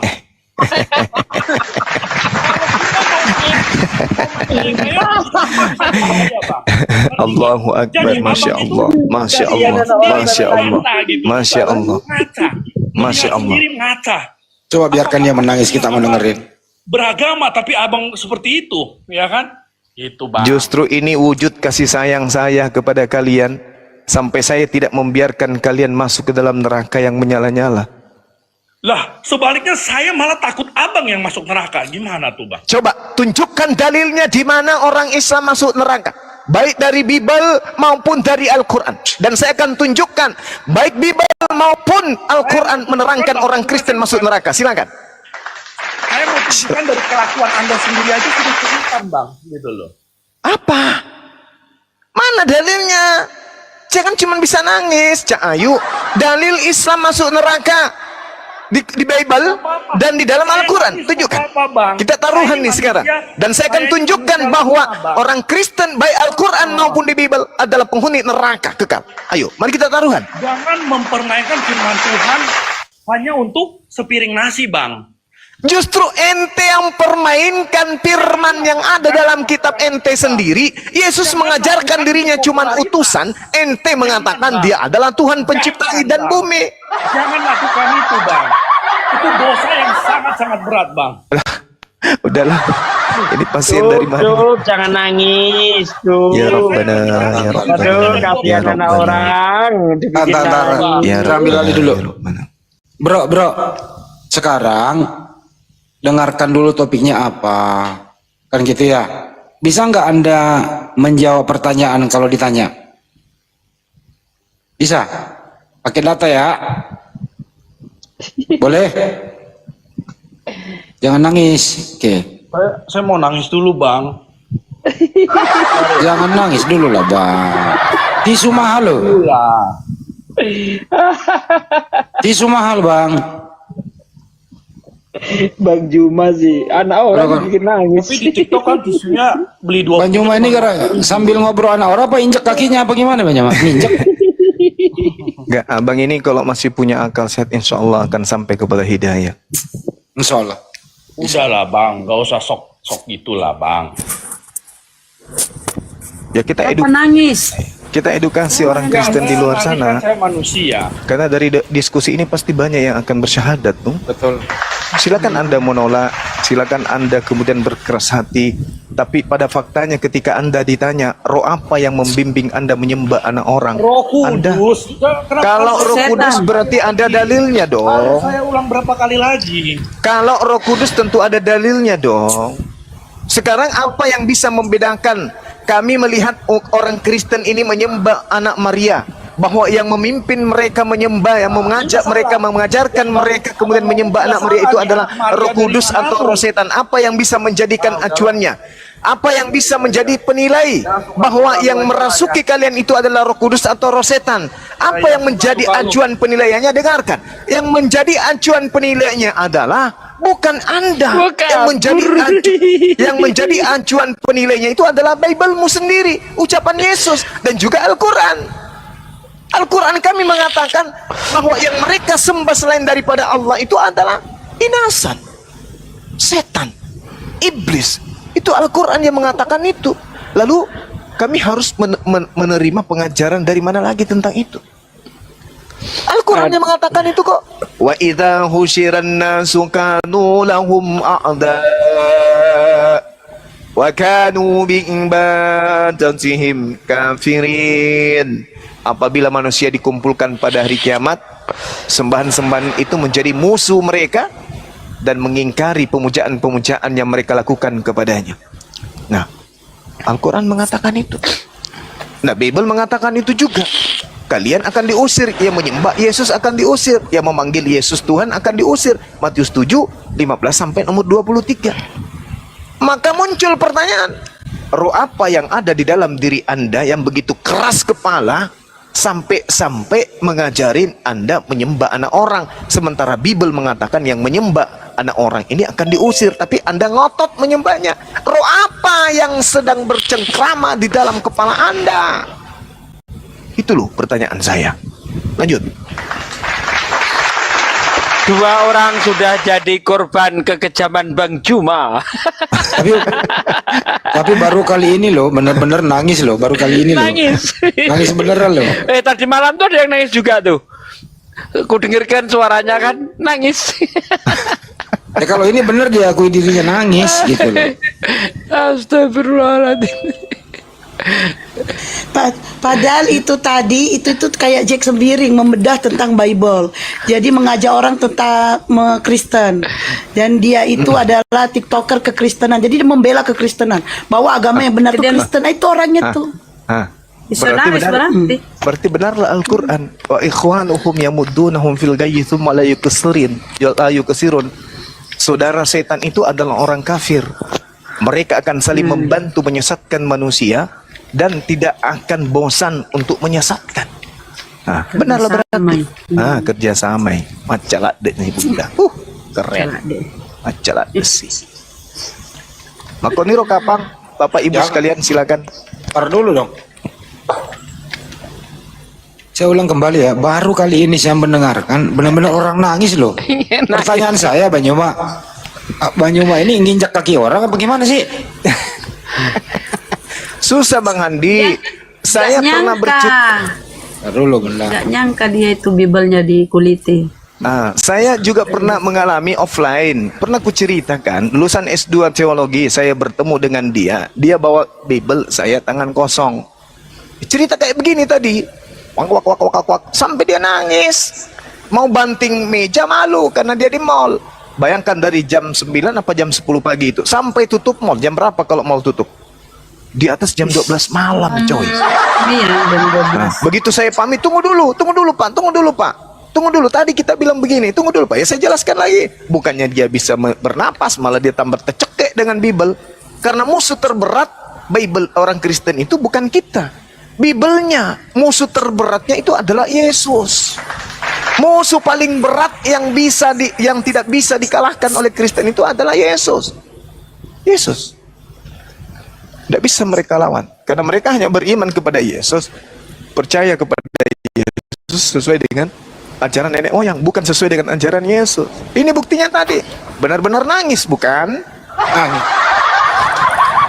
Kalau saya tadi mengamati itu Banyuma, yang membuat dia nangis itu benar-benar dia terkunci di dalam, terguncang. dia terkunci dulu, nggak bisa menjawab, terguncang, bahwa benar-benar dia tidak bisa membuktikan kalau dia sembah itu Tuhan, Yesus itu Tuhan. Di situ pertanyaan beruntun, argumentasi beruntun, dia hanya meresapi bahwa Bang Juma ini kok mengganggu iman saya. Nah itu dia. Itu kok iman saya Anda ganggu, padahal itu iman saya. Tolong maklumi saya, memang nggak bisa menjelaskan kalau Yesus itu Tuhan, tapi saya dari kecil udah mengimani Yesus Tuhan. Jangan ganggu imanku. Nah disitulah dia nangis banyak Pak. Iya. Disitulah dia nangis. Iya, betul. Ya, Tapi kalau kita dibilang edukasi, iblis, Gurunda iblis saja heran nih. Coba Besari. Jangan begitu Iblis Bunda, nggak heran. bisa. Ini live di YouTube mengganggu Bunda, nggak boleh. bisa. Mengganggu YouTube itu. Kata iblis, loh ternyata yang dulu ku gendong tuh jadi Tuhan. Itu heran. Iblis saja heran. Jadi Ternyata yang ku gendong, yang pernah aku gendong ke padang gurun, sekarang dijadikan Tuhan. Iblis heran nih. Itu disambut dulu yang baru datang tuh. Iya, enggak, sebentar ya, saya ulangi kembali ya. Jadi jangan disalah dulu, biar Banyuma dulu yang respon nih. Bahwa selama ini memang Banyuma itu banyak dikejar-kejar oleh mereka. Banyuma memberikan argumentasi data by data, baik di Al-Quran maupun di Bible. Tapi mereka ini silih berganti datang ke Banyuma, ingin membuktikan bahwa imannya itu benar. Ternyata hanya menyodorkan iman semata, tidak bisa membuktikan by data. Artinya ini imani saja. Inilah yang sering diserang Banyuma, tapi serangannya argumentasinya mantap. Artinya silih berganti nangis. Mudah-mudahan tangisannya malam ini bisa merubah imannya kembali iman yang masuk akal. Untuk itu Banyuma terus berjuang, jangan sampai berhenti. Itu kira-kira. Iya Bang Andi. Makanya beli skinkerku ya. Insya Allah. Pesan sama Sadli langsung ya kawannya. Oke, yang 3.000 lebih ya, silakan pesan skincare. Saya kasih tahu ya di bawah ini netizen, kenapa kalian panas sekali kalau aku ngomong? Kampret kalian ya, lanjut. Oke, kita sambut lagi ya. Ini ada kok ada presiden apa nih? Selamat malam. Assalamualaikum. Presiden. Assalamualaikum warahmatullahi wabarakatuh. Waalaikumsalam warahmatullahi wabarakatuh. Warahmatullahi wabarakatuh. Wahaba Banyuma, kenapa Jumi Aceh? Iya baik Bang, baik. Masya Allah. Udah ya, saya turun ya. Assalamualaikum. Ya, makasih. Sehat selalu ya Bang. Allah. Terima kasih Banyuma. Sama-sama Bang. Salam sama keluarga Bang. Mora. Kita sama Mora. Assalamualaikum, selamat malam. Kristen Muslim, Mora. Malam. Kristen ya Bang, silakan. Ya, dari tadi saya dengar ya tentang iman seseorang ya. Enggak, topiknya begini. Menurut topik tadi Bang, izin ya Bang, habis ini baru Abang ngomong supaya gak kemana-mana. Topiknya malam ini biar fokus bahwa roh apa di dalam diri Anda mendasari terus mempengaruhi Anda menuhankan anak manusia yang namanya Yesus. Itu topiknya Bang, silakan. Kami tidak menuhankan manusia. Yang kami tuhankan Tuhan yang menjadi manusia. Dan satu lagi jangan dipotong dulu. Sabar. Biar dulu dia berargumentasi. Sabar. Ya. Selalu Anda menafsir-nafsir kitab kita yang agama Kristen. Nanti ibaratnya gini, kehendak kita itu nggak boleh dipaksakan kepada orang lain. Anda selalu saya lihat seperti itu.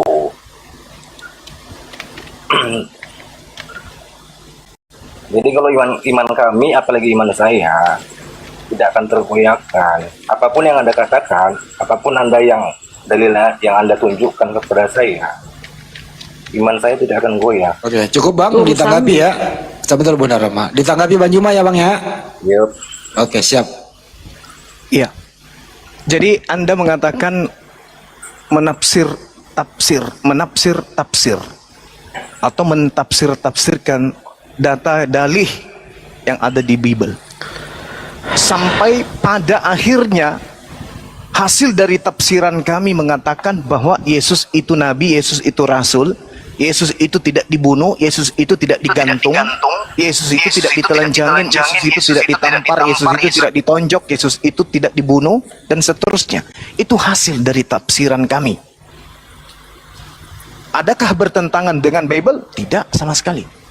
Nah sekarang tafsir Anda, Yesus itu adalah Tuhan yang datang menjadi manusia. Itu ilmu dari mana Anda dapatkan? Dan roh apa yang mengajarkan Anda seperti itu? Elohim tidak, Yesus pun tidak. Mana ada kemudian dalam perjanjian lama diterangkan bahwasanya pencipta langit dan bumi kemudian menjadi makhluk? Sementara di dalam kitabnya orang Yahudi, Tuhan bukan manusia dan bukan anak manusia. Yesus manusia dan anak manusia. Tuhan mengatakan laisa kamitslihi syai'. Tuhan tidak serupa dengan manusia. Itu di Bible perjanjian lama. Sedangkan Yesus sama seperti Bang Suma. Ayo. Yesus mengatakan dia bukan Tuhan. Kisah Para Rasul 22 nomor 9. Apakah engkau Tuhan? Yesus mengatakan, no, saya bukan Tuhan, saya adalah manusia, Yesus dari Nazaret. Coba. Lalu Anda kemudian dengan gigihnya mengatakan, apapun yang terjadi, aku tidak akan goyah, imanku akan tetap kekeh. Itu berarti nama Anda sudah ada di neraka lebih dulu kalau gitu. Kenapa demikian? Karena tidak ada sedikit pun ajaran Yesus dan tidak ada sedikit pun ajaran orang Yahudi yang mengatakan pencipta langit dan bumi ini menjadi manusia. Tapi kalau Anda ingin membantu roh jahat yang ada pada diri Anda, silakan Anda uraikan kepada saya. Saya ingin tahu selihai apa roh jahat yang bertengker dalam benak saudara, dalam diri saudara itu, sampai menuntun Anda, mematikan akal Anda, sampai Anda jatuh pada penyembahan kepada anak orang. Silakan, buktikan kepada saya. Dari mana ilmu Anda mengatakan bahwa Tuhan menjadi manusia? Silakan. Silakan Bang, dibuka mic-nya Bang. Bang Mora dibuka mic-nya. Tadi saya mute. Ya. Iya. Ya, itu kan iman saya. Gini loh Bang Zuma. Iman Anda dan iman saya kan sudah berbeda. Apabila Anda mau mengimani Injil, Anda siap nggak dibaptis? Hah? Agar Saya tidak sedang bergurau, Bung. Saya tanya, itu iman Anda, silakan dengan iman Anda. Tapi ini diskusi, ini forum diskusi. Saya ingin tahu dan orang-orang semua penasaran. Roh apa yang membimbing Anda mengatakan bahwasanya pencipta langit dan bumi menjadi bayi? Itu loh yang saya sedang tanyakan. Silakan Bang, ini bukan pertukaran iman tapi ini diskusi. Silakan Bang. Mora. Ya tetap apa kalau patokan saya Yohanes 1 ayat 1. Nah, berarti yang ngajarin Anda itu Yohanes kan? Penulis Yohanes kan? Tuhan berfirman kepada Yohanes. Tunjukkan dalilnya. Itu tertulis di mana? Tuhan berfirman kepada Yohanes. Mana dalilnya? Semua para nabi Tuhan. Saya tidak mau terkecoh dengan permainan roh jahat yang ada pada diri Anda. Yang saya minta, mana dalilnya Tuhan berfirman kepada penulis Yohanes? Silakan. Saya tidak ada roh jahat. Kalau tidak ada roh jahat, lalu siapa yang mengajarkan Anda mengatakan pencipta langit dan bumi? Roh kasih karunia. Kalau bukan roh jahat, lalu siapa yang ngajarin ente mengatakan pencipta langit dan bumi menjadi bayi?